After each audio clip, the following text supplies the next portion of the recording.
Hey folks, this is Matt once again, and this time an American Werewolf in London.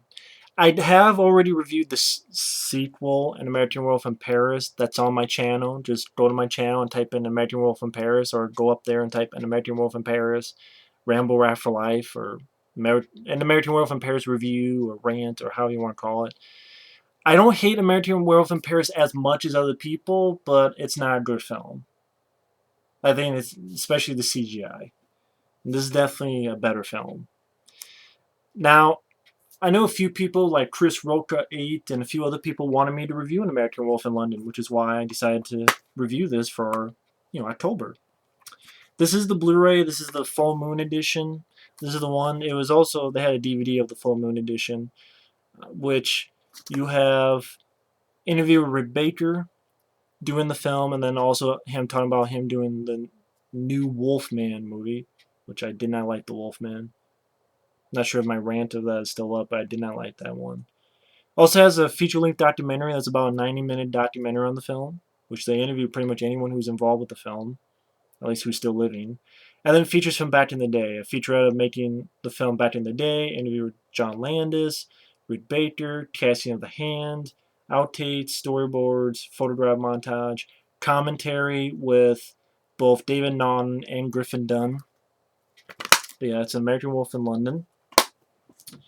And it's film directed by John Landis, written and directed. He did Animal House. And people are like, really? It's a horror comedy? No, it's a horror film with humor. Like, they couldn't really grasp the concept. Like, they thought, oh, this is a comedy. No, it's a horror film with humor. It's a horror film that's also funny. So a lot of people couldn't really grasp the concept. And American Werewolf in London is one of those films that I like. Has never been one of my favorite films. I can't put my finger on it, but I like the film. I would definitely say it would be my top 5 werewolf films. Dog Soldiers is my number 1 favorite, which I might review that sometime. Dog Soldiers is my number 1 favorite.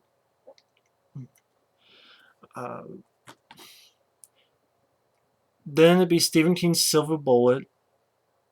Be Bad Moon, which I think I reviewed all those films except Dog Soldiers, which I will rectify that sometime. And it depends if you want to put movies with werewolves in them. I mean, Waxwork or Monster Squad, stuff like that. But I mean, just pure werewolf. I mean, I just say I like this more than The Howling. The Howling, I know people want me to review The Howling. I watched that again. The Howling, honestly, the only thing I liked about that is the special effects. The humor doesn't really appeal to me. It's kind of, for me, a chore to sit through. I'm not the biggest fan of The Howling, the original Howling. I haven't seen the sequels. I think I saw part 3 1 ago, but I only have part 1. I only have part 3. So I'm not doing a Howling. Plus, I think my friend Mike, OCP, is doing a Howling marathon. He's doing a good job with it. I would say I like this film more because it does have good special effects, but I like the story a bit more. The humor, I don't think it's hilarious, but some of the humor I had fun with. I think I like the characters a bit more in this film as well. I mean, the story's pretty simple. 2 guys from America, they go backpacking, and they go to this bar, and they're like, beware the moon, stay on the path. They go off. It's like, stay on the path. Oops. They hear this. I swear the howling that I hear in this film, they reused for that Altered Beast video game. Because the Altered Beast video game, I swear that howling is from this movie. I could be wrong. I like the reaction, like, oh shit, what should we do? Oh, go this way. Where are we going? I'll tell you when we get there. And when the shit hits the fan, it's pretty horrific because David Naughton, he trips, and Griffin Dunne is like something like, you shithead, or something like that. And then boom, gets attacked, and pretty viciously gets attacked. And you get some decently, gory practical special effects. Like, his streams are definitely of someone getting torn apart. And then, of course, David Naughton gets fucked up, but he's still alive, and of course, he's going to become a werewolf. He falls in love with the nurse, who is played by Jenny Agutter. He has these weird dreams, just weird dreams, like being in the middle of the wilderness, and then like looking at the nurse, and he opens his eyes, the funky looking eyes, really good makeup effects by Rick Baker. You have, which I think at one time he was going to do this film, but then John Landis couldn't get the money, but then he got offered The Howling. And then John Landis cusses like, "You son of a bitch! You said you'd do my movie." He said, "Okay, okay, fine." And then he gave Rob Bottin The Howling, and then he did this film, which I think Britt Baker won an Oscar for his effects, and deservedly so, because they're really good effects. But these weird dreams, like the weirdest dream, like the one that part of me thinks, man, this is like flipping through channels, because I'm like, is this from a different movie? But it's a really good, interesting scene where he's with his family, and we're like, is this a flashback? Is this, what the fuck is this? And one of his family members opens the door, is like around Christmas time or something, and these like Nazi demon werewolf type figures come in and start killing everybody. They kill his family. One goes around and slits David Naughton's throat, and then it's a dream within a dream, because he wakes up, and then his new girlfriend, the nurse, she gets stabbed by one of these Nazi demons, and the look of the Nazi demon werewolf type things are, and their sound effect, I swear to God, that sound effect makes me think of like sound effect they use in Kroll, like when one of those creatures died in Kroll. But I can't even do it justice. Like really weird scream type, and just the look of them. I mean, just Nazi demon is just so strange. But I like the scene. I'm like, what the fuck? Then, of course, throughout the film, his friend Griffin Dunne keeps appearing, and every time he keeps appearing, he's more and more decomposed. So he sees him the first time, and he's got this really nasty, gory chunk of flesh taken out of his neck, and pretty much telling David Naughton, "Don't turn into a werewolf. You need to kill yourself because you need to end this curse. You're the last line. We're undead. Me and some other people he meets later are undead. And if you turn, you don't kill. And only way to break the curse is to end it, which is when you end your life." Of course, David Naughton doesn't believe him, but each time he's more and more decomposed until you get to the scene at the end. Well, not at the end. Sort of beginning of in the third act where they're in the porno theater, and what happens is he doesn't believe it at first, but then of course he turns into a werewolf. Really memorable effect sequence. I mean, what more can you say about that special effect sequence? With the hand going up here, and the things on the back popping up, and his face going like this, and just great makeup effects that they won't do nowadays because it's obsolete and it's fucking bullshit. But that's unfortunate. That's why no one fucking gives a shit about American Wolf in Paris, but people remember American Wolf in London. It's not the only reason, but it is a major reason. You have great makeup effects by Rick Baker and his company, his group. And just the way that's done, I like the idea that it's a painful process. Like it's a painful, just excruciating process. I know people don't groan, but it does make me think of A Nightmare on Elm Street Part 2. Nightmare on Elm Street Part 2, when Freddy is coming out of Jesse. It's a painful process, and I like that idea that why wouldn't it be a torturous, painful process? And, the werewolf kills a few people, kills a couple, uh, chases this guy in the subway. The guy sort of falls on the... Oh my god, what the hell is the name of that? God, why can I not think of the name of that shit? Fuck. I know someone's going to say in the comments. God, fucking brain fart. Escalator. I believe the escalator. He's going up. And you have that wide shot long shot where you see the guy here, and then you see the werewolf sort of popping from here, and you see the size of it. And those killings are not gory. I think John Landis talked about how there's a scene where it kills bums, but it's a cutaway. But apparently, John Landis shot some stuff where like it killed a bum, but like threw it, and like half of it was bitten off. But the audience were so talking about it, and he cut it out. And he even says that he wish he didn't cut it out. But I'm like, where's the fucking footage? Because if it's here, maybe it's on here. I didn't check all the features to be honest. But he also has a funny story that he had the movie, and they're like, no, you gotta cut stuff out and this and that. You gotta do this. John Landis did nothing, showed them the exact same movie, and like, oh, you followed our suggestions. It's like, no, he just gave you the same fucking movie. But I think what it is about this film that I don't love to death, I would say the humor appeals to me a bit more than The Howling. I like the humor with his friend decomposing every time he sees him, and his friend kind of give him shit. It's like, oh come on, why don't you talk to me? Or you have those interesting dream sequences. Of course, the good makeup effects. But also, I like little bits of humor, like when he wakes up and he's naked in the zoo and the wolves are looking at him, and he pops out of a bush and there's a woman. He's like, "Hi, how's you doing?" and he steals a kid's balloon. I don't know why. I always like this little kid's delivery. A Native American man stole my balloon. I don't know why.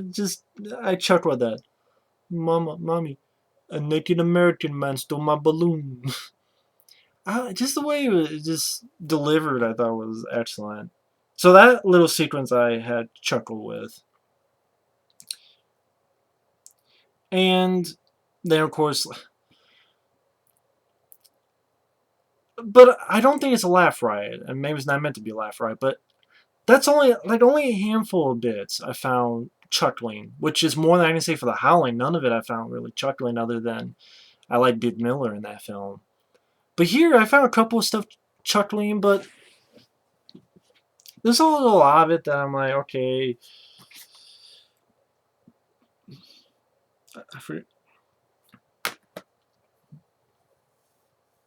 I thought the love story between David Naughton and Jenny Agutter was okay.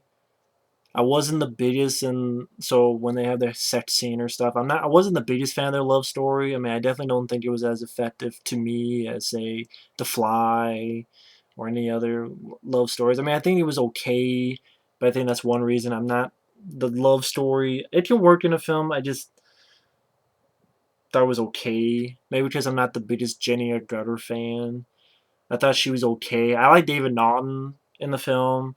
I like Griffin Dunne in the film. Jenny Agutter I thought was okay. I'm not the biggest, just wasn't the biggest fan of her performance. I don't know why. I just wasn't the biggest fan of her.